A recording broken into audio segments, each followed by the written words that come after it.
demonstration seen in a generation.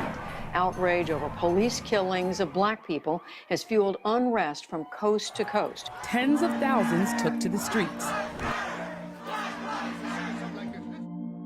When George Floyd was murdered, the country was turned upside down. My feelings were torn because this wasn't any different.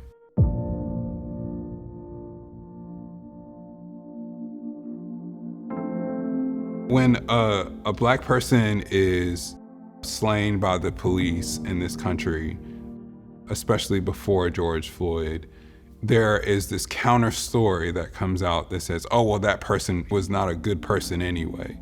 And it's dismissed. It's literally dismissed. And I couldn't understand why a 8-minute videotape changed the way people thought about that.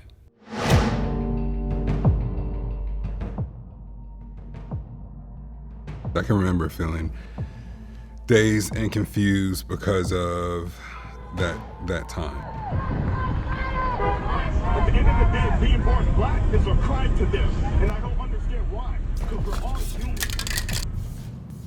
I was in a school doing a mural, and I called Matt, and I can remember Matt asked me, man, how are you? You doing all right? And I was just like, no, I'm not doing all right. At the point of that conversation, there protests had bubbled up about it, and it was kind of widespread protests, like in lots of cities. And I can speak for me. I always thought that there was by the time the news had gotten to me, the waters were muddied. But this time, me and all the other white people that were upset saw it happen. And then hearing from you that this was just another instance of this happening, you were seeing it the way you had seen all the other ones have happened. And that was a big surprise to me. And it did snap me out of this, this fog. For an instant, I saw the way that you saw it.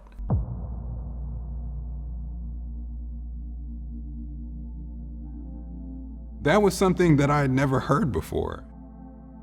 And for me to experience that with a friend of mine made me think about, wait, hold on. This conversation literally just changed my mood about why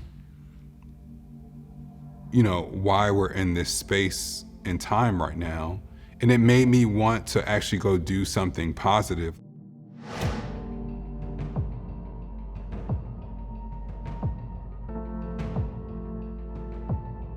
Maybe getting together a project that put artists together from different backgrounds to collaborate on public art projects and getting them to be like a microcosm of what society needs to do right now. Hamilton called me. He started talking about this idea of we need to talk. Right, we need to talk. And I was like, yeah, and we need to listen. The way he saw it was, if he could bring artists from different communities or different points of view to collaborate on a specific piece and then create a conversation around those pieces, it could have a positive effect. Or maybe it wasn't even about a positive effect, it was more about just starting the conversation in the community. I thought that was the best way that I could help. I thought that conversation I had with Matt was something that would be a starter for other people to actually then go on and have deeper conversations that could lead to action and beyond. I know that I could reach a mass of people with art in doing that, and so why not?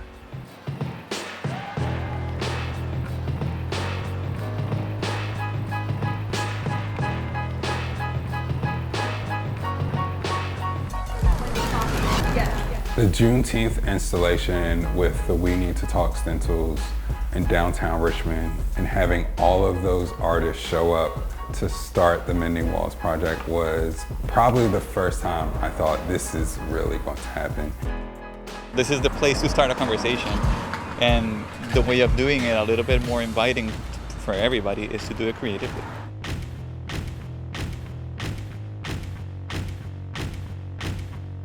Hamilton was really the right person to bring this project together, I think, because of his history. He was in this magic spot that I think was the catalyst for it just all falling into place.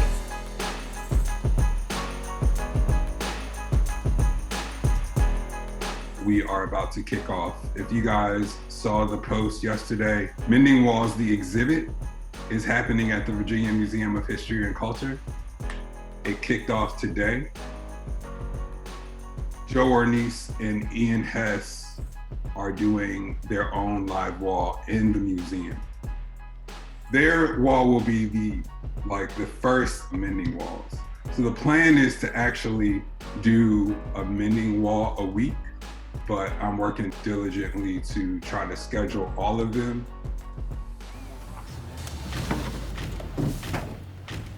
That one's in the History Museum.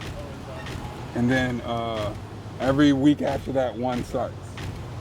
So it's like boom, boom, boom, boom, boom, boom. Yeah. Thanks, man, I'm gonna need it. 4 weeks ago, there was no Mending Walls. And now it's like we're about to kick off a 16-year-old tour. We need to talk, we need to listen, and we need to empathize and connect.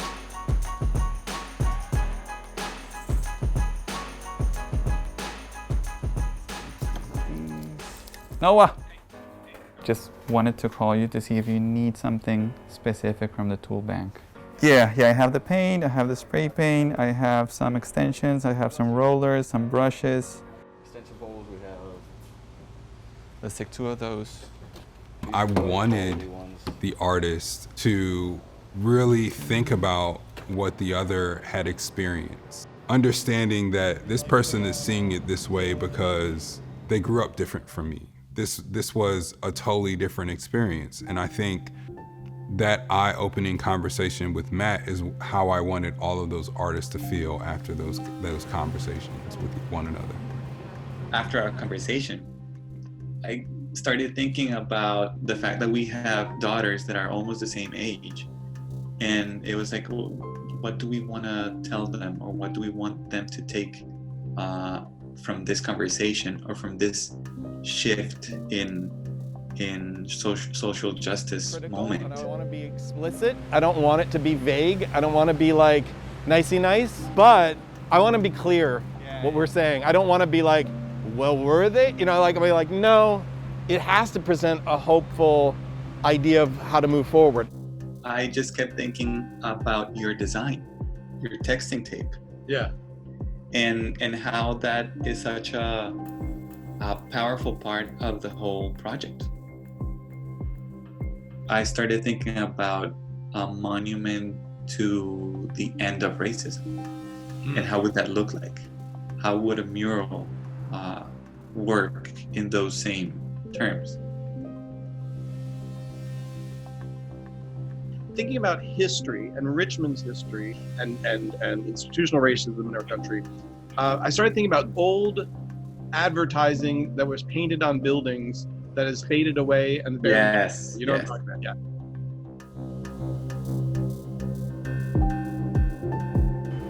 yeah. This ribbon is this moment of us being tied up in what's happening. That, you know, this stuff is historical, but it's the present moment. So much of the genetic makeup of racism in America started here in Richmond, in Virginia. You know, Jamestown, and the first English colony that resulted in the decimation of the indigenous population. Or we talk about Port Comfort, where the first Africans were arrived in Virginia, which led to the creation of this chattel slavery system. Former capital of Confederacy.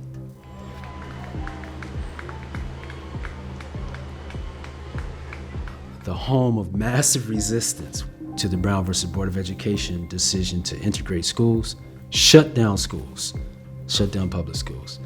So all of that and more is in the soil of the Commonwealth of Virginia.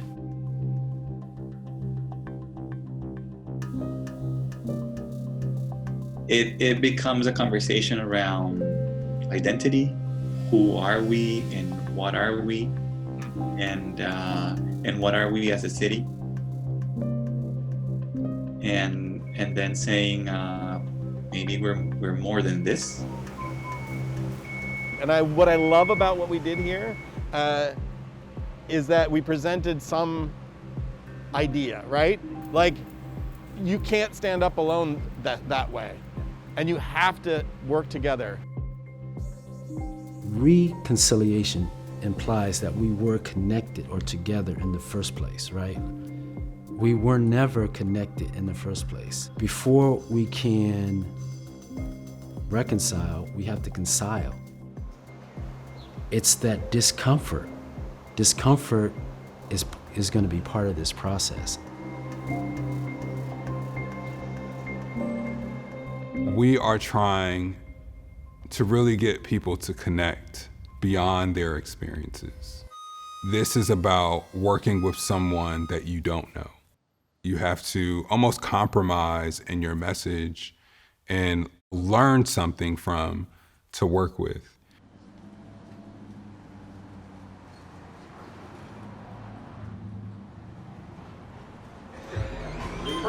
Hey, man. Come on in. We didn't just go, hey, I like your work, hey, I like your work too. Let's just see what happens. Our kids met, you know. Your house was very warming. We chilled for a little bit. Like I said, we broke bread before. The thing about it is we wouldn't have been able to work together if there was no understanding of each other. Sure. You know what I'm saying? Right, so that's cool. That leaves us the ability to do the fist right above that and come out of that. The first time I was in cuffs, I was in middle school. Wow. I think I was probably in the 7th or 8th grade. That's my introduction of the system. Right. You know what I'm saying? Because I know your background ain't all squeaky and clean. Right, I mean, I was in cuffs, but the thing is, I'm sure I was treated differently than you were in cuffs. You know, I mean, I've had a lot of interactions with the police, and oftentimes it's been very pleasant. You know, it's just, I mean, it's been wild some of the times. You know, I mean, I've been offered extra help from the police when they're, you know, like crazy stuff. It's just wild, and that's not the experience that black and white people share. I mean, it's different most of the time. Most of the time. So, you know, I've obviously come up with a lot of privilege in my life. Not just because I'm white, but because when my mom got remarried to my stepdad, he had money. I've had that privilege, and acknowledging that is so hard for a lot of white people to do. It's just like really hard to even acknowledge that it exists at all, right? Because they don't know, they're putting their own definition to it. That's a cool thing about being an artist or just somebody, you know, in any kind of creative endeavor is, you know, with each gained experience is also a new lesson. Yeah. What's in there? Every moment. I'm always trying to better myself, you know. I'm not great at that, but I try, and hearing your experiences adds to that, right? It helps me gain some empathy for how others, including you, grew up and your experiences, you know, and how that contrasts my experiences. I think that within the murals, some of the things obviously aren't as literal, you know, that they are more, you know, metaphoric. But then you've got like the peace sign and the Black Power fist, right? Those are very specific images. So a lot of people that do have that racism, that prejudice inside of them may have an adverse reaction to that, right? But it's there, and that's better than not being there. I hope, you know, at least that they get a sense of reflection, of more than just themselves, you know what I'm saying? More of a unity and community and body in that way.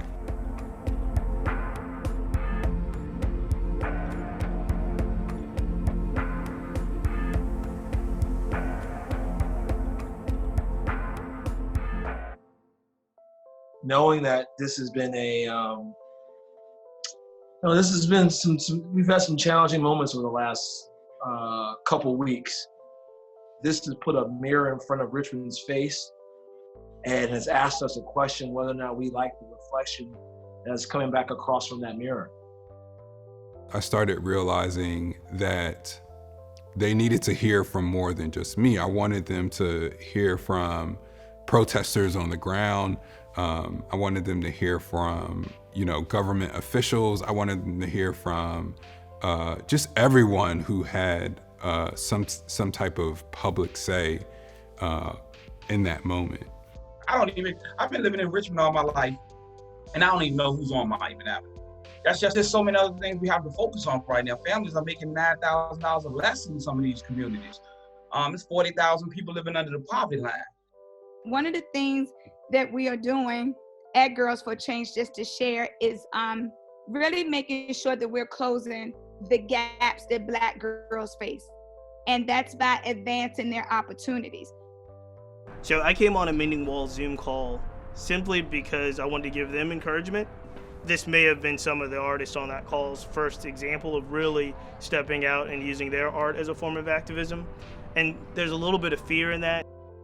We're at this point now where it seems like Richmond as a whole, in many ways, or certain factors of Richmond, want to have conversations that they kind of have put off for years on end, right? Conversations about inclusion, the conversations about race.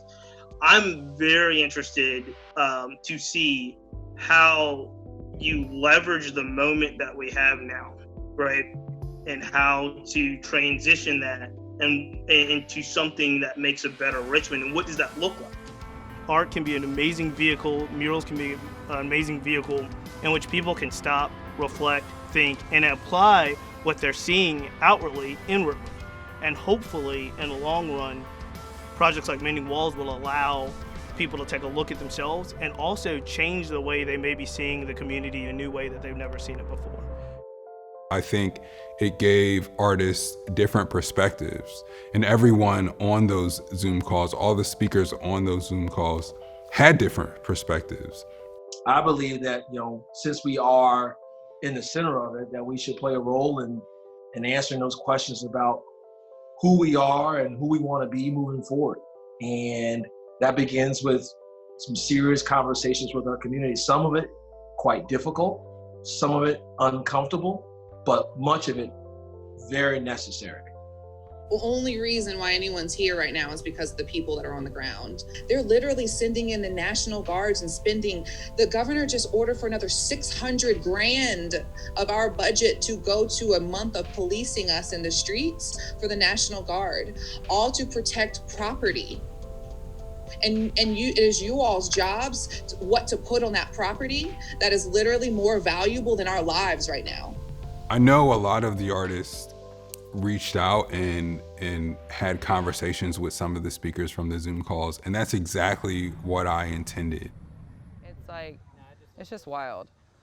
So I think that even now, as we talk about policing, we're not talking enough about abolition. I think talking to Chelsea was really important to me. Yes. We went out to the circle. Yes, we did. And sat on the steps of the circle, and I think her words are always really impactful. Breonna Taylor had her house broken into by cops, and they shot her with no hesitation. But here we have public officials upset because we made some noise outside your yard. These two things don't align. We want artists to feel that. We want you to feel our pain, our anger, our frustration. But I remember her talking about things like the fact that we were putting decorations on walls, that the police were literally harming people to protect. Like, it shook me to my core a little bit about what I do as a muralist. For sure. What is my role in this? And how we talked a lot about how we wanted to make sure that this design, this wall, this process was not about optics. It's about action, and how can we take this opportunity and turn it into something that really helps the activists on the street. I think that these conversations are what we're really just asking for. Right. And when it comes to whatever the output of the art is, if we're in community, I actually don't I don't have anything to say about like what it looks, tells, whatever. I actually trust that the story is going to come out through you just because you're in community with me and because I know you've been listening and because I know you're informed. And that's the type of like influence like I want to be able to have with one another. I thought I understood, you know, the how someone who's an activist and protesting on the street and is constantly fighting every day, I thought I understood what she would have been thinking, but then I realized very much so that she is putting herself at a completely different risk and what that means to her, you know, and that's why in our mural, our figure, she is many things. She's wearing many hats. Not only is she liberty herself, but she is in protest. She's representing all of those women who have led the civil rights movement, the suffrage movement. She is representing women leading the way still to this day in protest and guiding change, you know? The reason I love murals is we have this opportunity to create conversation in a community. And that act is something I feel very, very passionate about. Art has the ability to allow people to think about something and expose them to something that they may never would have been exposed to or have a relationship with. And even if it doesn't change their mind, you know, but as long as they're thinking about it, that's the beginning. That's the beginning to action. In the community, please feel free to hang out with us. This is a learning session and a time for us all to come together and to continue growing for Black liberation. One of the activists from RVA 26, which is a group of activists that were all arrested during that first weekend and put in the buses and held in isolation. She reached out to me and said, "Is it okay if I come out?" And I said, "Yes." You are the exact kind of person I would like to come out. Beautiful. I love you. Don't matter if you look like me, your color ain't mine. I love you because God made all, and never forget this. It was extremely important for us to not make something that was not inclusive of what they are trying to do. We wanted to merge those two. Like, how can we collaborate almost in a way of like amplifying what it is that y'all are doing on the platform that we have, you know? That energy of just togetherness and this representation that we created in that neighborhood was like a little pocket of hope for that, you know, hour. And it was, I will never forget that.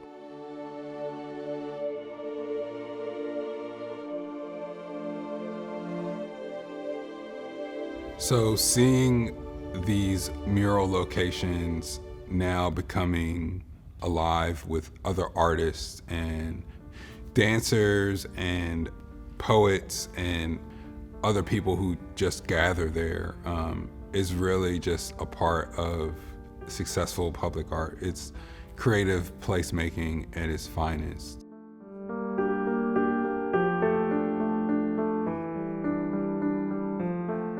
That's exactly what I intended.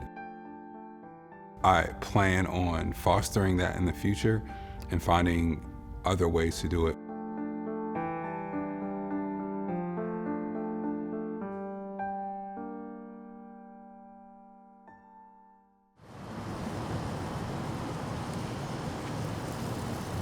The idea we need to talk meant that we needed to sit down, have a conversation, majority with the white community, and ask for some help. Right. That wasn't working. That's never worked. You should be able to go to your police officer and commune and ask questions and get, feel safe. And I've never felt that. Wow. I've never felt that safety. And a little bit of black to toughen it up. If we would have put images, we go lighter. You know what I mean? Yep. The very first thing that Jason and I did was we met 6 feet apart and just started talking. Just growing up a black man in America is something that we've constantly dealt with and kind of glossed over. I think we normalize it after a while. Yeah, if I do get pulled over by police, there's a strong chance that I can get pulled out that car. They're going to harass me. They're going to ask me questions that they may not ask you. The harsh reality is that's how it is.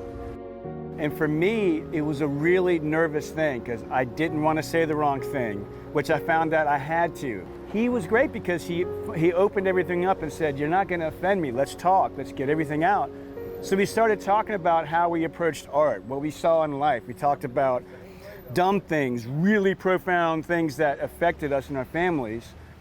I felt a reservation of putting my fist up with everybody else, and it wasn't because I was in unity with them, but I felt like I'm a lot of the reason why we're here. You know what I mean? Like I didn't feel like I belonged doing that, and then I was like, but I want to be part of this, and I have to be part of the change.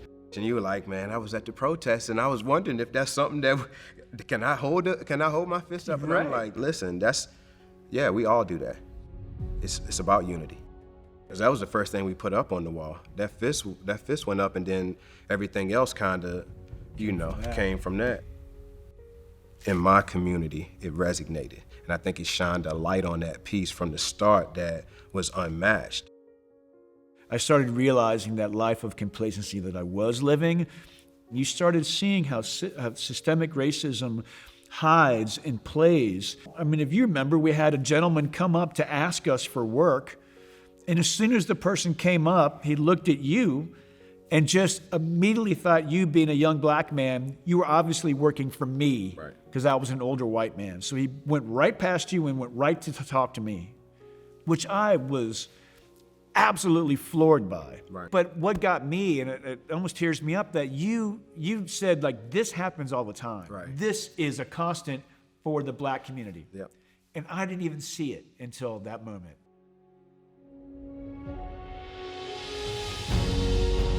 I wanted to focus in on young black and brown kids because I know that a lot of times they don't get a chance to see somebody that looks like them win. It's about coming together and showing our strength together. And now more than ever, having, little black kids, white kids, kids from all different walks of life staying together and fighting collectively for the same thing, you kind of, it sprinkles a little bit of hope on things.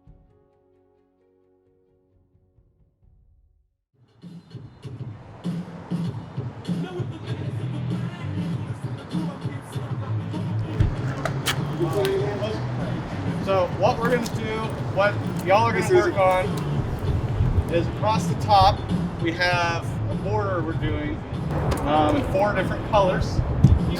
Let's get started. Ready to get paint on your hands? I fully believe that the more people that are educated and aware and have empathy and step forward, the more we are leaning into the kind of community that we want to be. So for us, there was no question that there was going to be volunteer opportunities as a part of the project. It's really easy to do your own project. You do your own thing. But you bring 2 artists together in a group of people, you've got to work really hard to communicate and be compassionate and to explain and to really be able to articulate what your intention is. We're going to have some tough conversations and maybe have some hard feelings today, but this is a wonderful start, and we just really appreciate having everyone here today. We're in a moment where there are a lot of things being written on walls and things like that. They're there because people feel like their voices are not heard. As a public artist in Richmond, one of the things that I wanted to do was make sure those words were not just erased. I wanted to make sure that we furthered the conversation about those words. Hi. Good. Today we're going to be creating mandalas on the theme of social justice, and mandalas can be used as sort of a meditation process. And so here, I want us to think about the symbol for something that we really despise, especially when it comes to social justice, racism. What would be a symbol for racism for you? And I think that the volunteers really offered a depth to the project because they experienced it in a very different way. When we've interviewed and talked to volunteers, they left a piece of themselves on those walls.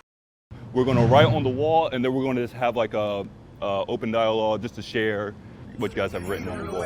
What's in the name? What's in the name? Suffering and pain. Whatever you guys want to see destroyed, we're going to cover that up with the black background and then create something beautiful on top of it. We're always looking for this exponential experience, because when you bring a volunteer, particularly into such a complex and sensitive topic as the racial justice movement or people's perspectives, I think it just gets real. Muralizing and memorializing the experience that we're going through right now is so incredible, because in 20, 30, 50 years time, this will be something that I'll remember that we were doing. The benefit is just art comes out of it. The conversation is the real masterpiece, and then the art is the byproduct of the conversation and connection that we all had. That's cute. All right, let's get started. So we're gonna give you guys rollers, and we're gonna lay out paint colors. We wanted to give other people the opportunity to contribute and step in and experience this project and be on site to talk to each other. We talked about, let's just let people paint whatever they want. Mm-hmm. And they did a great job covering the space. They were able to express themselves.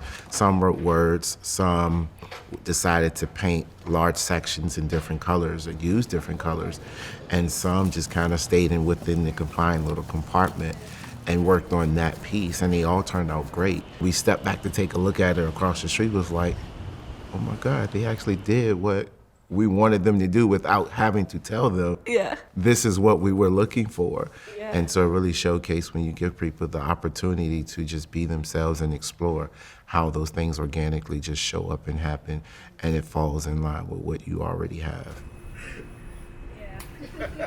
We wanted to be visionary with it. We wanted to think forward into how to create the world that we want to live in, and to do that we had to talk about, of course, the problems with the world that we're in, but I think both of us wanted to focus on how to imagine the solutions and how to imagine what it would feel like to get to those solutions. And that's where we came in. That's right at the point where we came in with the I can't breathe. If the tables were turned, what would that look like?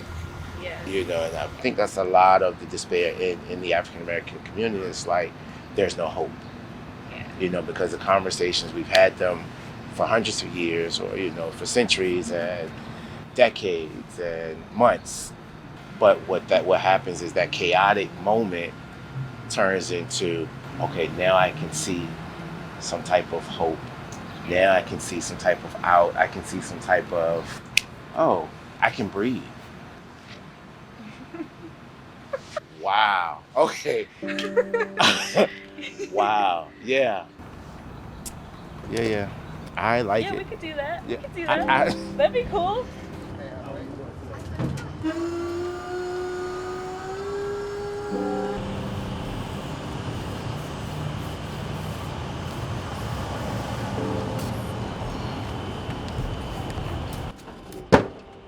People of color are already dealing with the I can't breathe notion. So what can we do as artists, as visionaries, to give a bit of hope, a bit of peace, and a bit of understanding that there is a possibility that I can breathe. Mm-hmm. And what takes you there? What would make you feel more unencumbered? And how would you visualize that?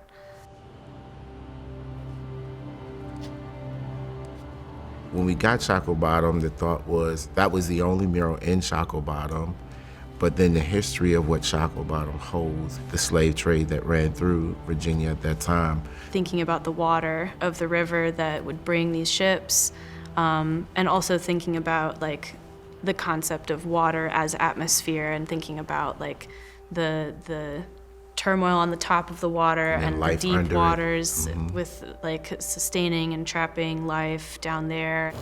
And as the project moved forward and we got more and more specific, we had already started on the wall by the time we figured out some of the final pieces.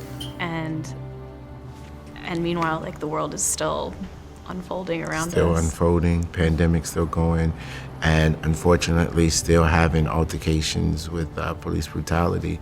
James Blake was shot by the police officers several times, but he survived. And when I read that article and heard the news, I was like, that's it. I still can breathe, but I'm still submerged under the fact that I'm Black, but I'm still present to breathe and talk about it. And many have not been able to still breathe and talk about their issues because they've been submerged under that water or that turmoil or that turbulence and not been able to come up for air because they don't see the hope. They don't see the possibilities. That was a part of our mission with creating it. It was in the midst of this chaos, can we still find beauty in the art?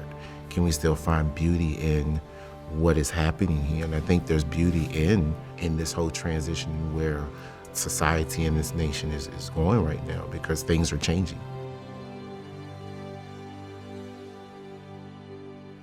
I'll mention this again, but just make sure that you guys have your chat boxes open. And we did a little test run today, and we had Vanessa as an audience. The conversation was the most important part. The idea of having people really speak about the work and the intent of the work and not just the aesthetic of the work was really what the project was all about. So the civic talks were there from the beginning. We decided that we would have these civic talks where specific artists would come and share their inspiration and also the challenges and the insights that they gained from doing the project, and have the community participate and engage with them. I find that in most of my work, I try to deal with social issues. I try and deal with the environment. So Mending Walls was the perfect frame for what I try to do in my art every day. We broke up into the small groups during the civic discussions. You know, we talked about the different art, the different pieces, and what does that mean? And you hear what the artist was thinking. Things start to click a little bit different. The pieces of the puzzle come together, and I think it comes together in civic discussions when you have real conversation with people. And that's hard. That's not something that's easy to do. We need to practice that. We need to really put intention behind it and say, I believe that I've got something to learn and I have something to give.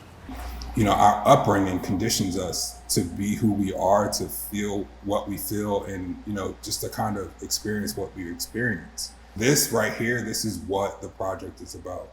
These talks beyond the art is what this is about, and is really what's going to, you know, help in the healing process and kind of fuel the connection that's needed. We separated our ego a little bit. We showed empathy. We listened. And that for me was a metaphor for what society could do right now. And it was a serious aha moment.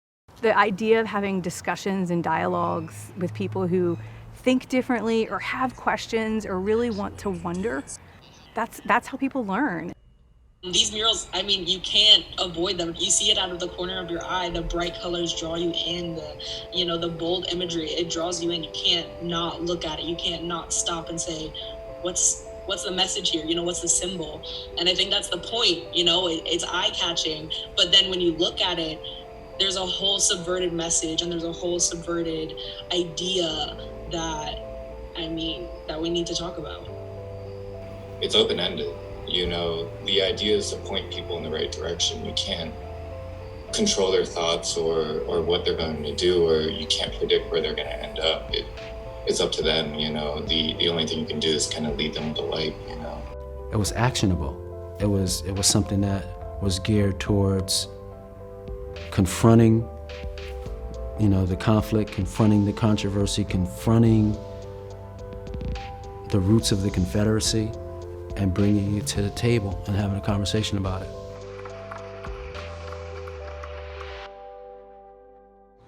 It's a scene for those from the front line. From mothers playing. I know a lot of people who were out in the streets and who do that work, and that was a big struggle for me in the beginning. Like, where do I need to be in this movement? But in the beginning, it was like, should I be out there? Is the art enough? Like, can I say that hey, my art is speaking for the cause? Like, who am I to say that? public art does that, right? It's like, okay, well, what's the best way to send a message besides write it on the wall for literally everybody to see? That's all I got. So yeah, that's really all I got. Should we mix this yellow? We gotta like pale it out, right? So you need a white? Oh yeah. Mending Walls was about bringing in people from different backgrounds, you know, and learning about where you came from and your come-up story.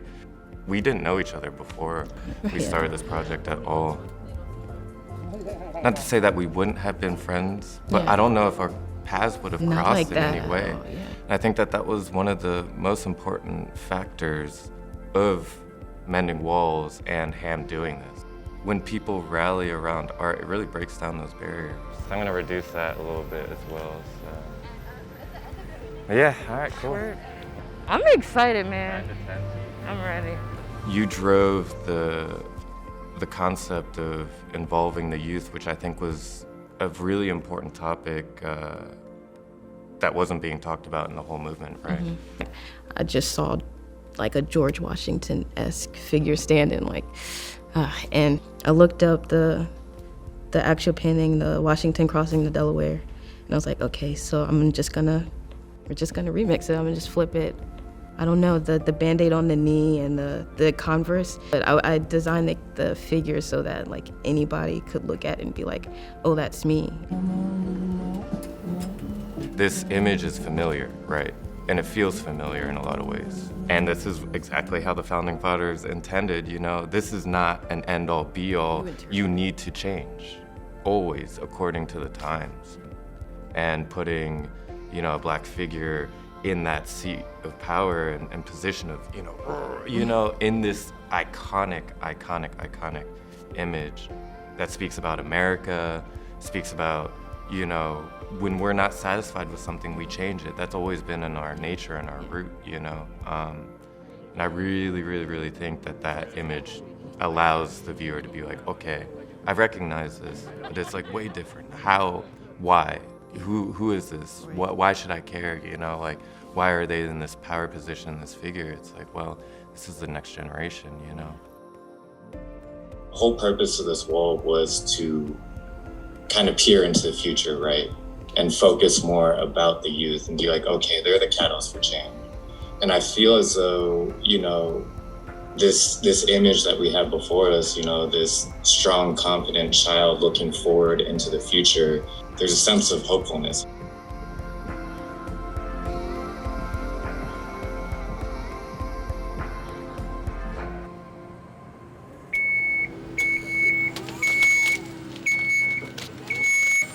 In making a mural, you never know what you're going to get. It's really not an easy process. Sometimes equipment fails. We're stuck. Sometimes, I don't know, you're just having a bad day. She's an accident of projection, man. I know it got twisted up, and I think her whole face shifted, so. Well, it's an important part of the piece. I can understand that. Dehydration. Good luck getting food. You're already a starving artist, but you're out there for like 12 hours a day, not eating again. There's just so many questions like, do I stop for lunch or should I keep going? Should I be breathing in all these paint fumes like on an empty stomach? I feel like I might pass out, but I gotta get this part down. Yeah. It's that's about also, to rain in 5 minutes. Also true. Weather, everything like that. Yeah. A lot of people don't realize the full body workout. Oh, it's so much. that a mural. It's so much. Yeah, up and down ladders all day. Yeah. It's a lot, you know.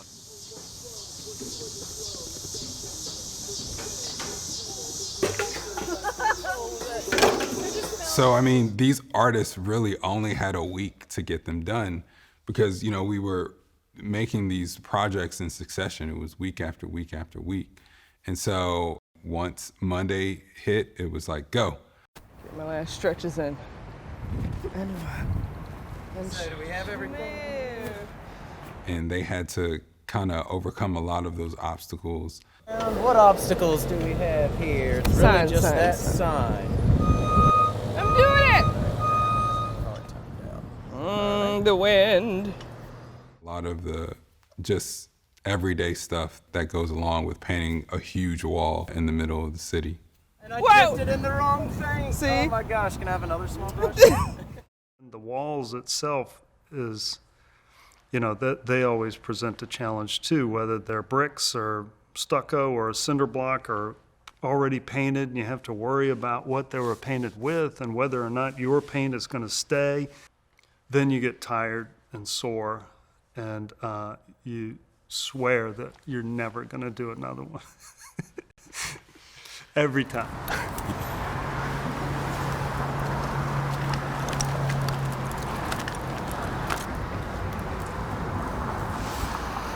God. Hamilton, we can't mend this.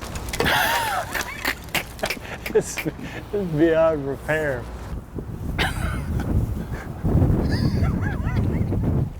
Is that for me? Yeah. Matt is is very whimsical in his work. They can't all be like these powerful images that make people cry when they see them, you know? That's not what I have to offer.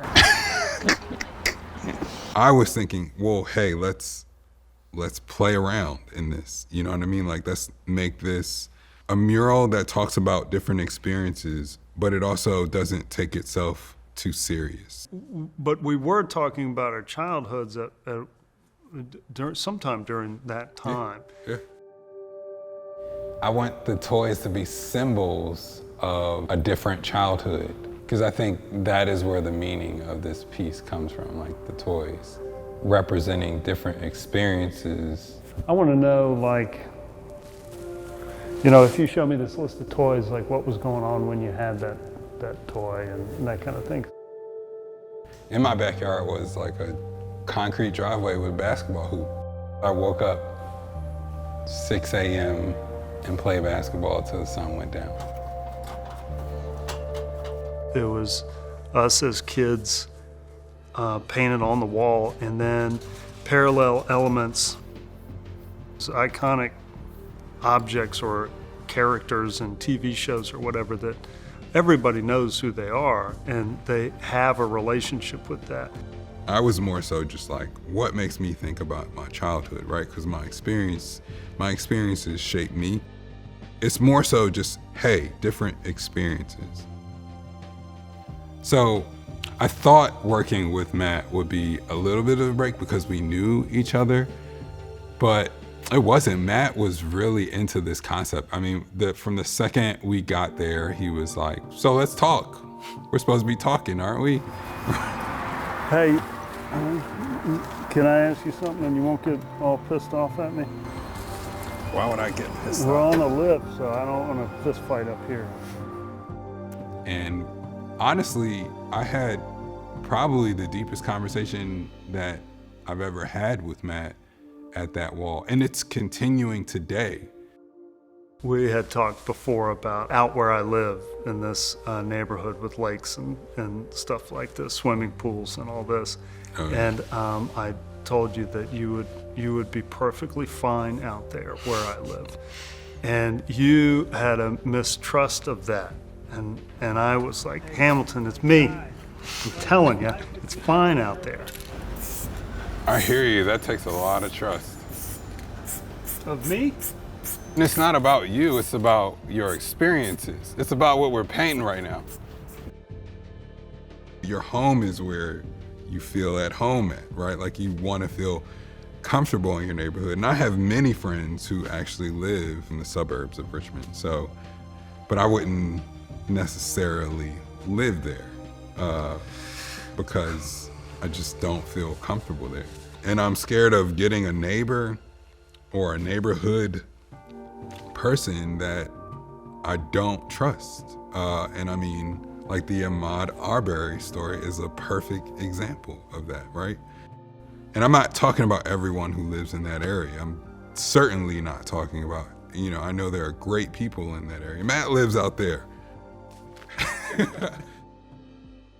The conversations have changed the way that I look at a lot of things, not just where I live, but I mean, it was very valuable. It was every bit as valuable of an experience having us there for a week and sort of made to talk. It was what I thought the beauty of the whole project was in the first place. But I mean, I would do, if I could learn that much, I would do it 100 more times.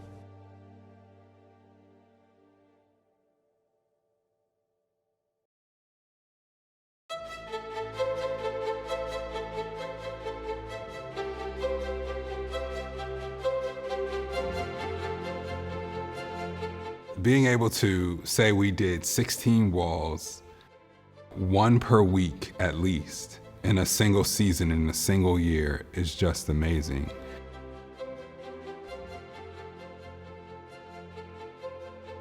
Once I realized how fast that project was going to go and how much work that it was going to create, there's no way I could imagine being able to do that and plan that. But it happened, and it was the greatest feeling in the world once we accomplished all of that.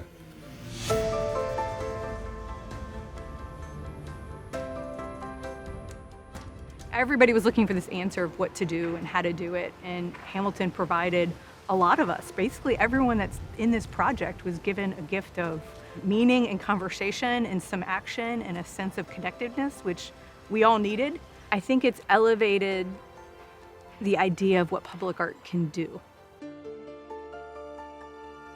So it's not just something that's on the wall, but it's something that that's dynamic and adds some three-dimensional conversations to who we are as a community and who do we want to be.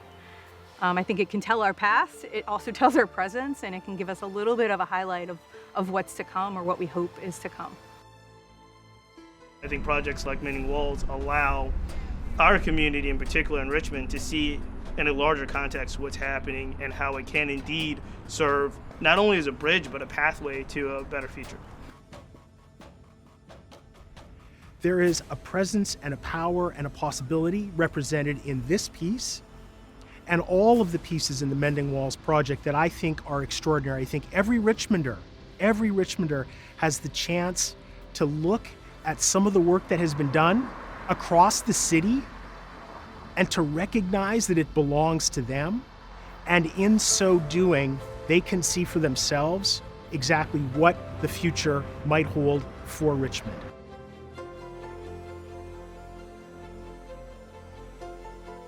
He was inspired to say, we need to talk. And he used his most potent weapon, which is public art or art in general, to spark the conversation. Don't ask me questions. I like that people are getting the idea that we wanted to share pretty quickly from the beginning. And people have been sending me or us just like beautiful poems and texts and messages of things that they feel in front of the mural or that the mural makes them think of. And it's amazing. It's a great feeling just to have that, opening those feelings or those experiences for other people.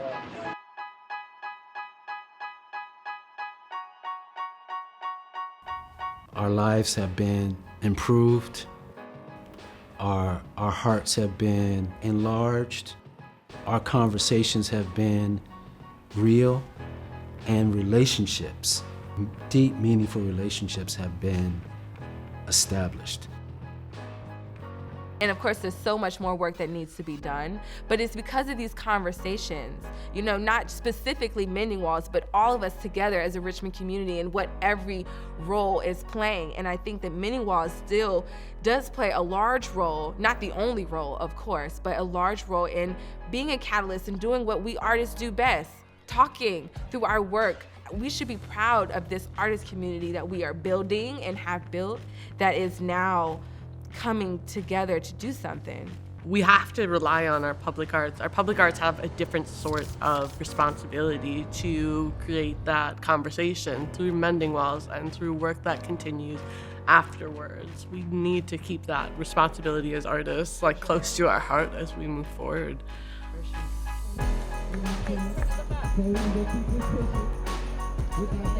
There's so much energy coming out of Richmond to transform the unhealed racial past, and we're confronting it. And if we can do it in Richmond, not can't, we are. If we're doing this in Richmond, I feel like it's almost like a fractal, that what we do in Richmond is going to organically start replicating across the country and across the globe. And I've just been hearing from a lot of artists where school teachers, community centers are reaching out and asking them to come talk about it. It's doing exactly what it's supposed to do. For the first time in forever, some people are seeing things in a different light. And that gives me hope.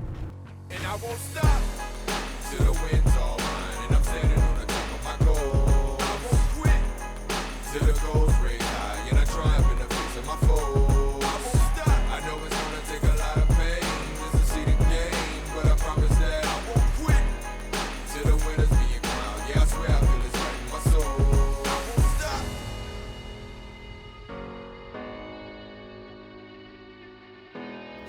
It's just beautiful, and I'm honored to be amongst you guys. You guys are just. Cheers to that! Cheers to that!